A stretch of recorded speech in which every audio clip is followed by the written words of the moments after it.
வணக்கம். மக்கள் சட்டம் நியூஸ். சேலம் மாவட்டம் பூமிநாயக்கன்பட்டி கிராமத்தில் மிகவும் பழமை வாய்ந்த மூப்பனார் சாமி கோயில் இருக்கிறது. இந்த மூப்பனார் சாமியை முன்னோர்கள் தலைமுறையாக வழிபட்டு வந்திருக்கிறார்கள். இந்த மூப்பனார் சாமி கோவில் இன்றளவும் பழமை மாறாமல் அப்படியே வழிபட்டு வருகிறார்கள். தற்போது இந்த கோவிலுக்கு பூசாரியாக பெருமாள் மகன் மகேந்திரன் என்பவர் பூஜை செய்து வருகிறார்.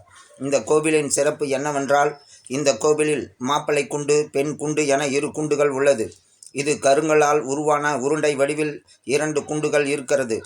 இந்த ஊரில் புதிதாக திருமணம் செய்யும் தம்பதி கோலத்துடன் ஊர்வலமாக வந்து மூப்பனார் கோவிலில் உள்ள மாப்பிள்ளை குண்டு, பெண் குண்டுகளுக்கு கற்பூரம் ஏற்றி தேங்காய் உடைத்து தொட்டு வணங்கி செல்கின்றனர். மூப்பனார் சாமிக்கு தை மாதத்தில் பொங்கலன்றும் ஒவ்வொரு மாதம் அமாவாசை தினங்களிலும் பூஜை செய்து வழிபட்டு வருகிறார்கள்.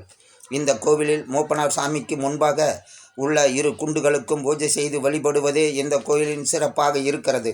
மூப்பனார் சாமி இந்த ஊருக்கு காவல் தெய்வமாக இருந்து வருகிறார்.